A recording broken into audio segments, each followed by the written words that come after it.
저는 72세 박정희입니다. 서울 외곽 아파트에서 혼자 살고 있어요. 42년간 초등학교 교사로 일하다 은퇴했고, 지금은 무릎 관절 수술 후 회복 중입니다. 며느리가 제 휴대폰에 저장한 이름을 봤습니다. 애 엄마도 아니고 박정희도 아닌 그냥 짐덩어리였습니다. 이야기 시작 전 구독과 좋아요 눌러주시면 여러분의 노후 준비에도 큰 도움이 될 겁니다. 그날은 무릎 수술 후 첫 번째 정기검진을 받고 돌아온 날이었습니다.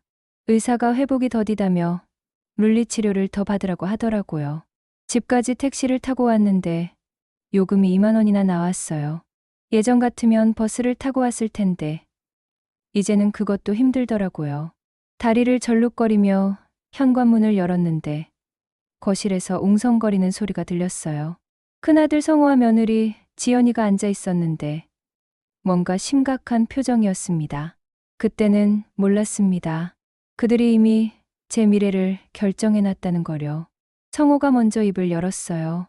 어머니 앉으세요라고 하는데 목소리가 평소와 달랐습니다. 마치 회사에서 직원을 해고할 때 쓰는 그런 톤이었어요. 지연은 계속 핸드폰만 만지작거리며 제 눈을 마주치지 않았습니다. 저는 이상했어요. 평소에는 어머니 오셨어요? 하고 반갑게 맞아주던 지연이가 왜 이렇게 차갑게 굴까 싶었거든요. 어머니, 이 집 너무 크지 않으세요? 라고 성우가 말했어요. 저는 순간 무슨 소리인지 이해할 수 없었습니다. 32평 아파트가 혼자 살기에 크다니요. 이 집은 거실과 방 3개, 화장실 2개가 있는 평범한 아파트예요. 성우가 어렸을 때는 이 집이 좁다고 불만을 터뜨리던 아이가 지금 와서 크다고 하다니요. 지연이가 거들었어요. 네, 맞아요. 어머니 혼자 계시기엔 위험하기도 하고요.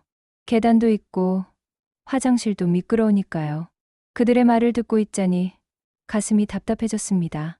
이 집은 제가 30년 동안 교사 월급 모아서 산 집이에요. 월급이 적었던 80년대와 90년대 아이들 키우느라 고생하며 전세금 모으고 대출받아서 겨우 마련한 제 인생의 터전입니다. 매달 50만 원씩 적금 넣고 아이들 과외비 아끼고 제 옷 한 벌 사는 것도 아까워하며 모은 돈으로 산 집이에요. 그런데 이제 와서 너무 크다고요? 지연이 갑자기 밝은 목소리로 말했어요. 어머니, 좋은 곳 알아봤어요. 실버타운인데 완전 좋더라고요. 의료진도 24시간 상주하고 식사도 다 해주고 청소도 해주고요. 심지어 헬스장도 있고 노래방도 있다고 하더라고요. 저는 실버타운이란 말에 등골이 서늘해졌습니다. 그건 사실상 요양원 아닌가요? 아직 멀쩡한 제가 왜 그런 곳에 들어가야 하죠? 성호가 종이를 꺼내며 설명하기 시작했어요. 여기 보세요, 어머니. 이 집 시세가 지금 4억 정도 돼요. 전세로 내놓으면 3억은 받을 수 있고 그 돈으로 실버타운 입주비 내고도 한 1억 정도는 남아요. 그 돈은 저희가 어머니 용돈으로 관리해 드릴게요. 매달 50만 원씩 드리면 충분하시죠? 그 순간 모든 게 이해됐습니다. 이들은 제 건강을 걱정하는 게 아니라 제 집을 노리고 있었던 거예요. 지연이가 계속 핸드폰을 만지작거리던 이유도 알겠더라고요. 부동산 앱에서 시세를 확인하고 있었던 거죠. 실제로 지연이 핸드폰 화면을 힐끗 봤는데 부동산 사이트가 켜져 있었어요. 저는 목이 메었지만 최대한 차분하게 말했어요. 나는 아직 멀쩡하다. 무릎만 좀 아플 뿐이야. 밥도 혼자 해먹고 청소도 하고 있잖아. 그런데 성호가 한숨을 쉬며 말하더라고요. 어머니, 현실을 보세요. 지금도 계단 오르내리기 힘들어 하시잖아요. 어제도 아파트 엘리베이터 고장났을 때 3층까지 올라오지 못해서 1층에서 한참 기다리셨다면서요? 머머지기라도 하면 어떡해요? 저희가 매일 확인하러 올 수도 없고요. 지연이가 거기에 보태서 말했어요.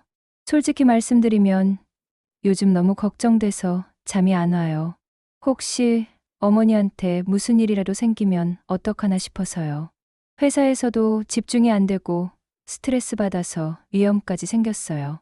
그 말을 들으니 정말 기가 막혔습니다. 자기들이 걱정돼서 잠이 안 온다고요? 위험까지 생겼다고요? 그럼 그동안 명절에도 얼굴 보기 힘들었던 건 뭔가요? 제가 감기에 걸려서 연락했을 때도 바쁘다고 못 온다던 건 뭔가요? 성호가 계속 말했어요. 어머니, 요즘 건망증도 심해지셨잖아요. 지난주에도 가스 끄는 걸 깜빡하셔서 우리가 얼마나 놀랐는지 아세요? 그리고 혈압약도 자꾸 빼먹으시고요. 실버타운에 가시면 그런 걱정 없이 편안하게 지내실 수 있어요. 저는 화가 났어요. 가스 끄는 걸 한번 깜빡한 게 그렇게 큰일인가요? 혈압약도 하루 이틀 빼먹은 거지. 매일 빼먹는 게 아닌데요. 그런데 그걸 트집 잡아서 제가 치매에 걸린 것처럼 말하다니요. 저는 그날 밤 잠을 이룰 수 없었습니다. 정말 제가 이기적인 걸까요? 아이들 말이 맞는 걸까요? 혹시 정말 제가 위험한 상황에 처해 있는 건 아닐까요? 하지만 마음 한편으로는 찜찜했어요. 왜 갑자기 이런 얘기를 꺼내는 걸까? 평소에는 안부 전화도 한 달에 한 번 할까 말까 하던 아이들이 말이에요. 새벽 3시쯤 화장실에 가려고 일어났는데 다리에 힘이 없어서 휘청했어요. 벽을 짚고 겨우 화장실에 갔는데 거울에 비친 제 모습을 보니 정말 늙어 보이더라고요. 주름살도 깊어지고 머리도 많이 휘어졌고요. 혹시 아이들 말이 맞는 건 아닐까 하는 생각이 들었어요. 다음 날 아침 일찍 작은 딸 은영이가 찾아왔어요. 간호사복을 입고 있는 걸 보니 야간 근무를 마치고 온 모양이었어요. 큰오빠한테 들었다며 자기도 같은 이야기를 하더라고요. 엄마 오빠 말이 맞는 것 같아요. 실버타운이 훨씬 안전할 거예요. 간호사인 제가 봐도 혼자 계시기엔 위험해요. 특히 엄마 나이에는 낙상 사고가 제일 무서워요. 한번 넘어지면 회복하기 어려워요. 은영이가 병원에서 본 사례들을 얘기해 주더라고요. 70대 할머니가 집에서 넘어져서 고관절 골절로 입원했는데 수술 후에도 제대로 걷지 못하게 됐다는 얘기. 독거노인이 집에서 쓰러져서 3일 만에 발견됐다는 얘기 등등. 들으면 들을수록 무서웠어요. 저는 그때 깨달았습니다. 아이들이 미리 짜고 온 거라는 걸요. 큰아들이 경제적인 논리로 접근하고 작은 딸이 의료진의 입장에서 설득하는 거였어요. 정말 기가 막혔습니다.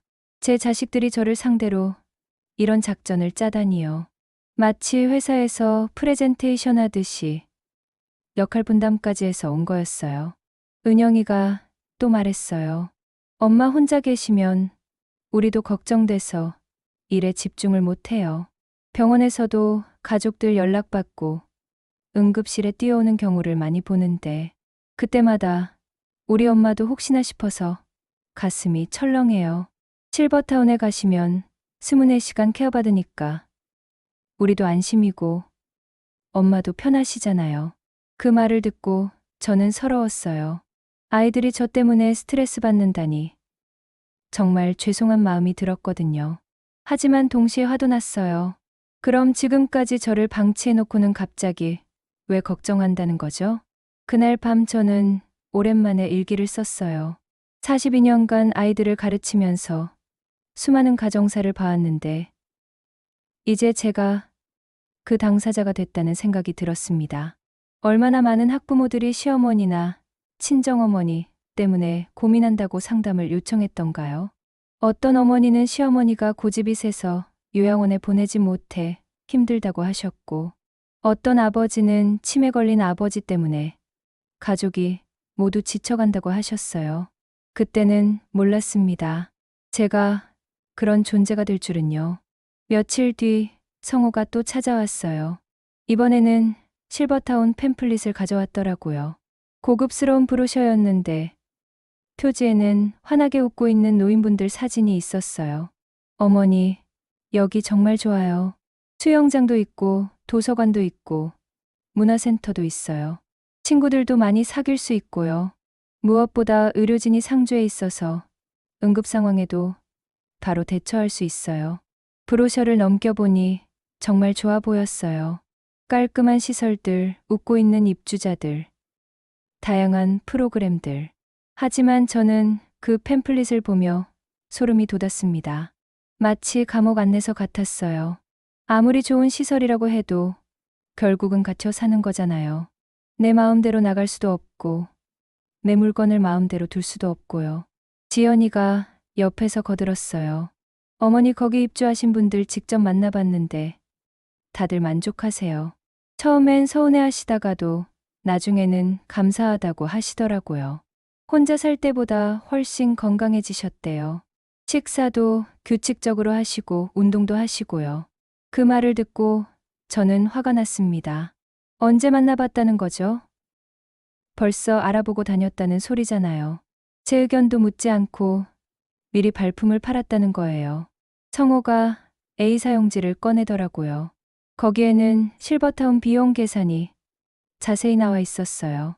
입주 보증금 1억 5천만 원, 월 관리비 80만 원, 식비 별도 50만 원, 도합월 130만 원 정도가 들어가는 거였어요. 어머니 보세요. 3억으로 이 비용을 계산하면 약 15년 정도는 거뜬히 지낼 수 있어요. 어머니, 나이 고려하면 충분하죠. 그 말을 듣고 저는 기가 막혔어요. 제가 언제까지 살지 계산까지 해놨다는 거잖아요. 87세까지만 살 거라고 단정해놓고 그에 맞춰서 돈 계산을 해놨다니요. 혹시 그 나이까지 살면 어떻게 할 건지 물어보고 싶었지만 차마 입이 떨어지지 않았어요. 저는 단호하게 말했어요.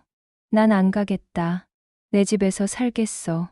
그러자 성우의 표정이 확 바뀌었어요. 어머니, 고집 부리지 마세요.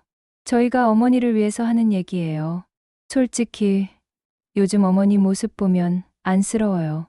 혼자서라면 끓여 드시고 TV만 보시고 누구랑 대화도 안 하시고요. 그게 인생인가요? 지연도 거기에 맞장구를 쳤어요. 네, 맞아요. 우리가 나쁜 마음으로 하는 말이 아니라고요. 어머니가 더 건강하고 행복하게 지내셨으면 하는 마음이에요. 실버타운에 가시면 또래 친구들도 많이 생기고 취미생활도 하실 수 있어요. 그날 저녁 혼자 남겨진 저는 정말 서러웠습니다. 평생 아이들을 위해 살았는데 이제는 짐이 된 기분이었어요. 정말 제가 불쌍하게 보이나요? 라면만 끓여 먹고 TV만 보고 있나요? 저는 나름대로 열심히 살고 있다고 생각했는데 아이들 눈에는 그렇게 보였나 봅니다. 그런데 갑자기 떠오른 기억이 있었습니다. 몇 년 전 동료, 교사였던 김 선생님이 하신 말씀이요. 김 선생님은 자식들에게 집을 넘겨준 뒤 요양원에 들어가셨는데 나중에 후회하셨어요. 자식들은 그 집을 팔아서 자기들 집 사는데 보탰고 김 선생님은 요양원비도 부족해서 기초생활수급자가 되셨거든요. 김 선생님이 눈물을 흘리며 하신 말씀이 생생했어요. 정희야, 절대 재산을 미리 넘겨주면 안 돼. 자식들 마음이 변해. 처음에는 정말 부모를 위해서 하는 말인 줄 알았는데 나중에 보니까 자기들 편의를 위한 거더라고. 나는 요양원에 갇혀서 하루 용돈 5천 원으로 살고 있는데 애들은 새 아파트 사서 잘 살고 있어. 저는 그 말씀이 계속 머릿속을 맴돌았습니다. 혹시 우리 아이들도 그런 마음인 걸까요? 제 집을 팔아서 자기들 용도로 쓸 생각인 걸까요? 성우는 요즘 집값이 많이 올라서 전세 구하기 어렵다고 늘 하소연했거든요. 혹시 제 집 전세금으로 자기 집을 사려는 건 아닐까요? 새벽까지 잠 못 이루고 있다가 문득 교직 시절이 떠올랐어요. 제가 담임을 맡았던 5학년 3반 아이들 얼굴이 하나하나 떠오르더라고요. 김철수, 이영희, 박민수. 지금은 다 어른이 되어서 자기 가정을 꾸리고 살겠지요. 42년간 수천 명의 아이들을 가르쳤는데 정작 제 자식들은 저를 이해해주지 않는다니 참 아이러니컬했어요. 다음 날 우연히 주민센터에서 옛 동료를 만났어요. 후배 교사인 이영미 선생님이었는데 요즘 주민센터에서 사회복지사로 일하고 계셨어요. 반갑게 인사를 나누다가 제 고민을 털어놨더니 깜짝 놀라시더라고요. 선생님, 그러지 마시고 공공노인임대주택 알아보세요. 월세 20만 원대에 안전바랑 비상벨 다 설치돼 있고 생활지원사도 주기적으로 방문해요. 무엇보다 자기 공간이니까 자유로우시죠. 요즘 신청자가 많아서 대기가 좀 있긴 하지만 선생님 같은 분이면 우선순위가 높을 거예요. 그 말을 듣는 순간 가슴이 뛰었습니다. 정말 그런 곳이 있다고요? 영미 선생님이 자세히 설명해 주셨어요. 65세 이상 저소득층을 위한 공공임대주택인데 퇴직교사 연금 수준이면 충분히 입주 가능하다고 하더라고요. 무엇보다 정부에서 운영하는 거라 안전하고 시설도 생각보다 좋다고 하셨어요. 영미 선생님이 계속 설명해 주셨어요. 거기 입주한 분들 대부분이 비슷한 처지라 서로 의지하고 살아요. 혼자 사는 게 외롭긴 하지만 자유롭거든요. 자식들 눈치 안 보고 내 마음대로 살 수 있어요. 밤늦게 TV 봐도 되고 아무 때나 외출해도 되고요.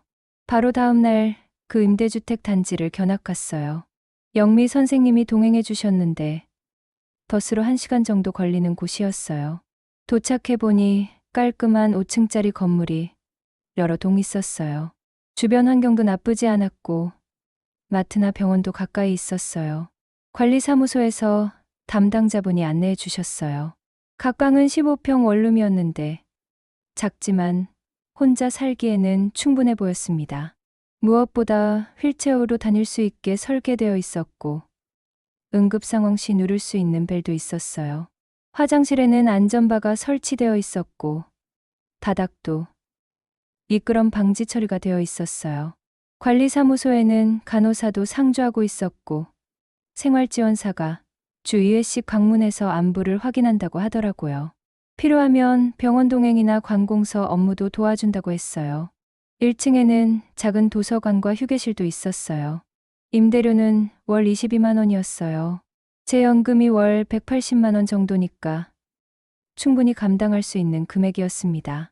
무엇보다 제 집은 그대로 유지하면서 전세로 내놓을 수 있다는 게 좋았어요. 그럼 전세금 수익으로 임대료를 내고도 남을 것 같았거든요. 집에 돌아와서 아이들에게 이 소식을 전했습니다. 그런데 반응이 예상과 달랐어요. 성우가 펄쩍 뛰더라고요. 어머니, 거기가 어떤 곳인지 아세요? 정부에서 운영한다고 해서 다 좋은 게 아니에요. 누가 사는지도 모르는 곳에 어떻게 가세요? 혹시 이상한 사람들이 살면 어떡해요? 지연도 거기에 보탰어요. 어머니, 혹시 사기당하시는 거 아니에요? 요즘 노인 대상 사기가 얼마나 많은데요. 공공임대주택이라고 하면서 돈만 받고 튀는 경우도 있다고 들었어요. 저는 어이가 없었습니다. 정부에서 운영하는 공공임대주택을 사기라고 하다니요. 은영도 걱정스럽다며 말렸어요. 엄마, 거긴 정말 가난한 사람들이 사는 곳이잖아요. 기초생활수급자들이나 가는 곳이에요. 엄마가 그런 곳에 살면 체면이 서지 않아요. 제가 병원에서 동료들한테 뭐라고 말해요? 그 말을 듣고 저는 정말 화가 났습니다. 가난한 사람들이 사는 곳이라니요? 그럼 저는 부자인가요? 체면이 서지 않는다니요? 도대체 누구 체면을 말하는 거죠?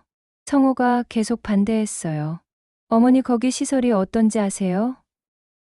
아무리 좋다고 해도 실버타운과는 비교가 안 될 거예요.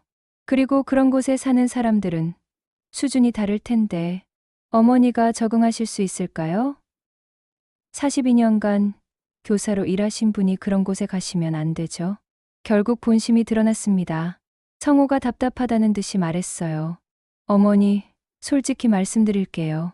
이 집 전세금 3억을 저희가 관리해드리려고 했는데 그러면 안 되는 거네요? 그 돈을 월 20만 원씩 쓰면 100년도 넘게 쓸 수 있어요. 근데 어머니가 공공임대주택에 가시면 그 돈은 어떻게 되는 거예요? 지연이 거기에 거들었어요. 맞아요, 어머니. 그 돈 어머니 혼자 관리하시다가 사기당하시면 어떡해요? 아니면 깜빡하고 어디에 두었는지 잊어버리시면요? 요즘 어머니 기억력이 예전 같지 않으시잖아요. 저희가 안전하게 관리해드리는 게 낫잖아요. 은영도 거기에 보탰어요. 엄마 솔직히 말하면 우리도 경제적으로 여유롭지 않아요. 애들 교육비에 집 대출이에 정말 힘들어요. 엄마 전세금으로 조금 도움을 받을 수 있으면 우리도 숨통이 트일 것 같은데요. 그때 깨달았습니다. 이 아이들은 처음부터 제 집을 노리고 있었던 거예요. 실버타운은 핑계였고 진짜 목적은 전세금이었던 거죠. 제 건강이나 안전 따위는 관심도 없었어요. 그냥 제 돈을 합법적으로 가져갈 방법을 찾고 있었던 거예요. 저는 목이 메었지만 단호하게 말했어요. 내 돈은 내가 관리한다. 42년 동안 교사로 일하며 번 돈을 이제 와서 자식들한테 맡기라고? 내 노후는 내가 책임질 거야. 너희들이 경제적으로 힘들다는 건 알겠지만 그건 너희들이 해결할 문제지 내 집을 팔아서 해결할 문제가 아니야. 성호가 화를 내며 일어났어요. 어머니, 정말 고집세시네요. 저희가 이렇게까지 말하는데도 못 알아들으세요? 우리가 어머니 돈을 탐내는 것 같아요? 정말 서운하네요. 지연도 인상을 쓰며 말했어요. 어머니가 너무 이기적이신 것 같아요. 가족이라는 게 뭐예요? 서로 도와주고 살아야 하는 거 아니에요? 은영이도 눈물을 글썽이며 말했어요. 엄마, 우리가 그렇게 나쁜 자식들인가요? 엄마 위해서 하는 말인데 왜 이렇게 안 믿으세요? 정말 서러워요. 저는 아이들의 모습을 보며 한심했어요. 자기들이 잘못해놓고 오히려 저를 나쁜 사람으로 만들고 있더라고요. 제가 이기적이라고 하고 가족애가 없다고 하고요. 정말 기가 막혔습니다. 그날 이후로 아이들은 연락을 뚝 끊었습니다. 대신 며칠에 한 번씩 문자만 왔어요. 어머니 생각해 보셨어요? 빨리 결정하세요. 집값 더 떨어지기 전에요. 실버타운 대기자 명단에 올려놨는데 빼야 하나요? 이런 식의 압박성 문자들이었어요. 저는 외로웠지만 굴복하지 않았습니다. 공공임대주택 신청서를 제출했고 면접도 봤어요. 면접에서는 주로 경제 상황과 건강 상태, 입주 동기 등을 물어봤어요. 저는 솔직하게 말씀드렸어요. 자식들이 실버타운에 보내려고 하는데 저는 자유롭게 살고 싶다고요. 면접관이 고개를 끄덕이며 말하더라고요. 요즘 그런 분들이 많아요. 자식들은 좋은 마음으로 하는 거겠지만 어르신들 입장에서는 갑갑하죠. 여기는 자유롭게 지내실 수 있으니까 걱정 마세요. 다행히 합격했습니다. 입주 날짜는 한 달 뒤였어요. 그 한 달 동안 아이들의 압박은 계속됐어요. 성우는 며칠에 한 번씩 와서 같은 얘기를 반복했고 은영이는 울면서 매달렸어요. 지연은 시어머니가 고집불통이라고 주변 사람들한테 말하고 다녔나 봅니다. 동네 사람들이 저를 이상하게 쳐다보더라고요. 이사 준비를 하면서 42년간의 교직 생활이 떠올랐습니다. 수많은 아이들을 가르치고 사랑했는데 정작 제 자식들은 저를 이해해주지 않는다니 참 아이러니했어요. 하지만 후회하지 않았습니다. 제 인생은 제가 결정하는 거니까요. 이사 전날 밤 은영이가 찾아왔어요. 엄마, 정말 가시는 거예요? 라고 물으면서 눈물을 글썽이더라고요. 저는 은영이 손을 잡고 말했어요. 엄마가 이기적이라고 생각하니? 은영이가 고개를 저었어요. 아니에요, 엄마. 그냥 걱정돼서요. 혹시 외로우시면 어떡해요? 나는 걱정할 나이가 아니야. 아직 건강하고 정신도 멀쩡해. 다만 내 방식대로 살고 싶을 뿐이야. 너희들이 걱정되는 마음은 알겠지만 그렇다고 내 자유를 포기할 수는 없어. 은영이가 울면서 말했어요. 엄마, 미안해요. 오빠 말에 너무 휩쓸렸나 봐요. 정말 엄마 위해서 하는 말이라고 생각했는데. 며칠 뒤 저는 공공임대주택에 입주했습니다. 이사 당일 성호와 지연은 오지 않았어요. 은영이만 와서 도와줬는데 내내 울먹이더라고요. 15평 원룸이었지만 깔끔하고 따뜻했어요. 무엇보다 제 공간이라는 게 좋았습니다. 아무도 간섭하지 않고 제 마음대로 살 수 있었어요. 이웃들도 좋았습니다. 같은 처지의 노인분들이라 서로를 이해했어요. 옆집 김할머니는 90세인데도 정정하셨고 아래층 박할아버지는 전직 공무원이셨어요. 다들 자식들과 비슷한 갈등을 겪으셨더라고요. 김할머니 말씀이 인상적이었어요. 나도 처음에는 서러웠어. 평생 자식들 위해 살았는데 이제 와서 짐 취급당하니까 말이야. 그런데 여기 와서 살아보니까 이게 진짜 자유더라고. 누구 눈치 안 보고 내 마음대로 살 수 있어서 좋아. 박할아버지도 비슷한 얘기를 하셨어요. 자식들이 요양원 보내려고 할 때는 정말 화가 났었어. 그런데 여기 와 보니까 오히려 더 활력이 생기더라고. 또래 친구들도 있고 할 얘기도 있고 말이야. 생활지원사 분도 일주일에 2번씩 방문해서 안부를 묻고 필요한 도움을 주셨어요. 김미영 사회복지사님이었는데 정말 친절하셨어요. 병원 갈 때도 동행해 주시고 관공서 업무도 도와주셨어요. 혼자 사는 게 전혀 불편하지 않았습니다. 무엇보다 마음이 편했어요. 아이들 눈치를 보지 않아도 되고 제 돈을 제 마음대로 쓸 수 있었거든요. 가끔 맛있는 음식도 사 먹고 책도 사고 영화도 보러 갔어요. 오랜만에 느끼는 자유였습니다. 한 달 뒤 성호가 찾아왔어요. 어머니 어떠세요? 라고 물으면서도 어색해 보였어요. 아마 양심에 찔렸나 봅니다. 저는 웃으며 말했어요.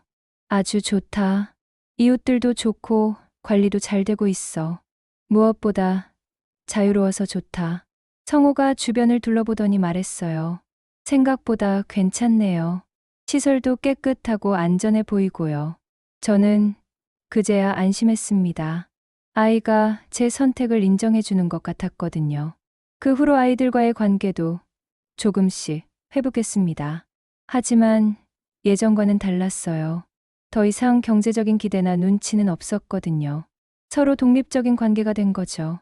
성호도 이제는 제 돈 얘기를 안 하더라고요. 지연도 가끔 안부 문자를 보내왔어요. 어머니 건강하시죠? 필요한 거 있으면 연락하세요. 예전보다 훨씬 진심 어린 말들이었어요. 아마도 제가 만만한 상대가 아니라는 걸 깨달았나 봅니다. 6개월이 지난 지금 저는 매우 만족스러운 생활을 하고 있어요. 무릎도 많이 회복돼서 지팡이만 있으면 걸을 수 있고 가끔은 버스를 타고 시내 나들이도 해요. 물리치료도 꾸준히 받고 있어서 예전보다 훨씬 건강해졌어요. 제 아파트는 전세로 내줘서 월 15만 원 정도 수익이 나고 있어요. 전세금 3억에서 관리비 빼고 임대료 내고 나면 매달 실질 수익이 나거든요. 그 돈과 연금으로 충분히 여유로운 생활을 하고 있습니다. 무엇보다 정신적으로 자유로워요. 이웃 할머니들과 함께 요가도 배우고 있고 독서 모임도 참여하고 있어요. 가끔 젊은 자원봉사자들이 와서 스마트폰 사용법도 가르쳐주고 있어요. 혼자 사는 게 외롭긴 하지만 그래도 당당해요. 누구한테 손 벌리고 살지 않으니까요. 얼마 전 김 선생님이 돌아가셨다는 소식을 들었어요. 요양원에서 마지막까지 자식들 원망하시다가 가셨다고 하더라고요. 그 얘기를 들으니 제 선택이 옳았다는 확신이 들었습니다. 만약 아이들 말을 들었다면 저도 김 선생님과 같은 처지가 됐을 거예요. 지금 생각해보니 자식들의 요구를 받아들였다면 저도 김 선생님과 비슷한 처지가 됐을 거예요. 실버타운에 들어가서 자유를 잃고 아이들이 관리해주는 용돈으로 연명하며 살았겠죠. 그리고 나중에는 그 돈마저 바닥나면 어떻게 됐을까요? 노후의 자유는 거저 주어지는 게 아니더라고요. 스스로 지켜내야 하는 거였어요. 자식들이 아무리 좋은 마음이라고 해도 결국은 그들의 편의를 위한 선택일 수밖에 없어요. 부모의 진짜 마음은 관심 없고 자기들이 편한 방향으로만 생각하는 거죠. 저는 이제 당당합니다. 제 인생의 마지막 챕터를 제가 쓰고 있다는 사실이 자랑스러워요. 비록 작은 공간이지만 제 공간이고 비록 적은 돈이지만 제 돈이에요. 누구의 눈치도 보지 않고 제 마음대로 살 수 있어요. 혹시 저와 비슷한 고민을 하시는 분들이 계시다면 말씀드리고 싶어요. 노후는 자식들을 위한 게 아니라 자신을 위한 거라고요. 평생 희생하며 살았다면 이제는 자신을 위해 살 권리가 있다고요. 자식들의 달콤한 말에 속지 마시고 자신의 판단을 믿으세요. 물론 쉬운 선택은 아니었어요. 자식들과 갈등하는 것도 힘들었고 혼자 모든 걸 결정하는 것도 부담스러웠어요. 주변 사람들의 시선도 신경 쓰였고 혹시 내가 정말 이기적인 건 아닐까 하는 생각도 들었어요. 하지만 지금은 후회하지 않아요. 제 선택이 옳았다고 확신해요. 며칠 전 은영이가 찾아와서 말했어요. 엄마, 정말 대단하세요. 저도 엄마처럼 당당하게 살고 싶어요. 나중에 저도 나이 들면 자식들한테 의존하지 않고 혼자 살 수 있을까요? 그 말을 듣고 정말 뿌듯했습니다. 제가 딸에게 좋은 본보기가 된 것 같아서요. 노후 준비는 돈만으로 되는 게 아니에요. 정신적인 준비도 중요해요. 자식들에게 기대지 않고 독립적으로 살 수 있는 마음가짐을 갖는 게 가장 중요한 것 같아요. 미리미리 노후 계획을 세우고 경제적으로도 독립할 수 있는 기반을 마련해야 해요. 지금도 가끔 성호나 은영이가 찾아와요.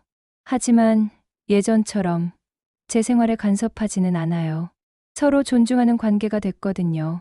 이게 진짜 가족 관계 아닐까요? 서로의 선택을 인정하고 존중하는 거 말이에요. 제가 여러분께 전하고 싶은 메시지는 이거예요. 노후의 행복은 자신의 선택에서 시작된다는 것입니다. 아무리 자식들이 좋다고 해도 내 마음에 들지 않으면 거절할 용기를 가지세요. 그게 진정한 노후 준비예요. 마지막으로 한 가지 더 말씀드리고 싶은 건 공공임대주택에 대한 편견을 버리시라는 거예요. 생각보다 시설도 좋고 관리도 잘 되고 있어요. 무엇보다 경제적 부담이 적어서 여유로운 노후를 보낼 수 있어요. 체면 따위 신경 쓰지 마시고 실용적으로 생각하세요. 72세의 늦은 나이에 새로운 도전을 했지만 전혀 후회하지 않아요. 오히려 더 일찍 이런 선택을 했으면 좋았을 거라는 생각이 들어요. 여러분도 용기를 내서 자신만의 노후를 설계해 보세요. 분명히 더 행복한 인생을 살 수 있을 거예요.